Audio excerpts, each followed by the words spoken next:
안녕하세요. 공부하는 엄마 아빠 공빠TV입니다. 오늘은 알뜰 실버타운 선정되기 위한 자산 기준을 자세하게 알아보겠습니다.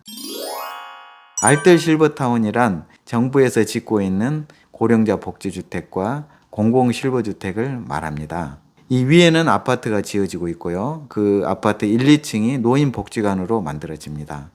어르신들의 편의와 안전을 위한 설계가 잘 되어 있는 좋은 아파트이고요.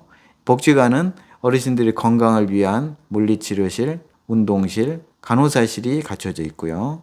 생활 지원을 위해서 가장 중요한 식당과 목욕을 위한 사우나, 시니어 카페 등이 있습니다. 문화활동 지원을 위해서 텃밭과 영화관, 교양 강좌실을 갖추고 있고요. 이런 좋은 복지 서비스를 행하는 복지관과 아파트를 한 장소에서 만들어서 주거와 복지 서비스를 동시에 제공하는 좋은 복지주택입니다. 오늘의 이야기는 자산 기준을 알아보겠습니다. 그리고 자산을 어떤 식으로 산정을 하는지 자산 산정 지침을 함께 살펴보도록 하겠습니다. 거기에 맞춰서 자산 기준을 어떻게 맞춰야 할지 알아보겠습니다. 첫째로 자산 기준은 국가유공자 등과 일반 입주자들에게 적용합니다. 의료급여, 생계급여는 적용하지 않는다는 이야기고요. 총 자산 기준으로 세대 구성원 전체를 합쳐서 2억 1,500만 원 이하여야 합니다. 이게 우리나라 순자산 딱 중간값입니다. 중간값이 2억 정도 된다고 보시면 됩니다. 그래서 알뜰 실버타운은 정부에서 소득과 재산 50% 이하 어르신들께 제공을 하겠다. 그 이야기입니다.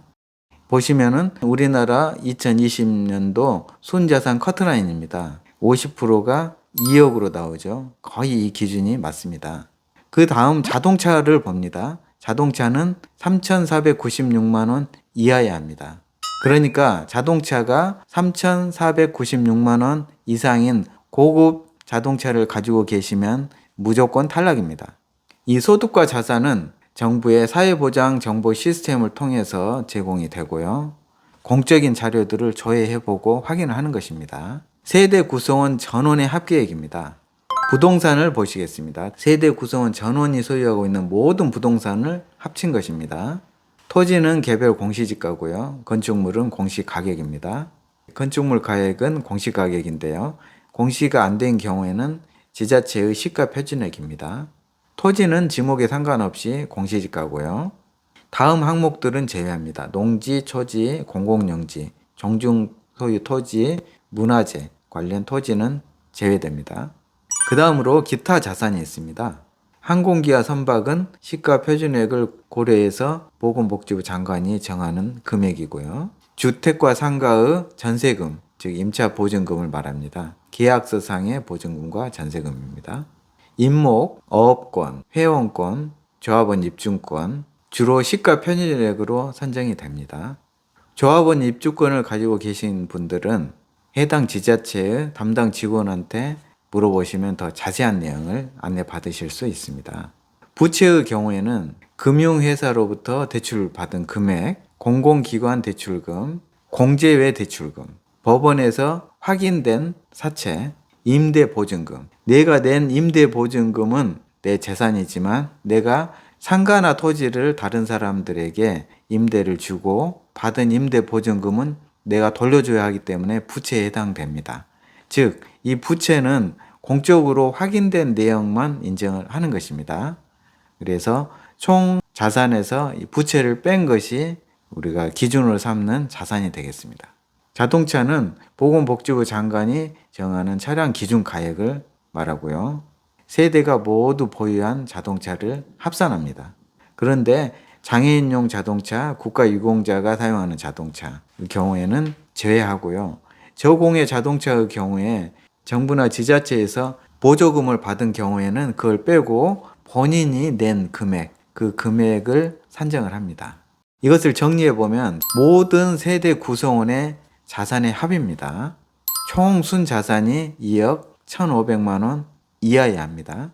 50% 커트라인이 2억 정도 됩니다. 2억 내가 가지고 있다. 그러면 딱 그냥 전국 평균이라고 보시면 됩니다.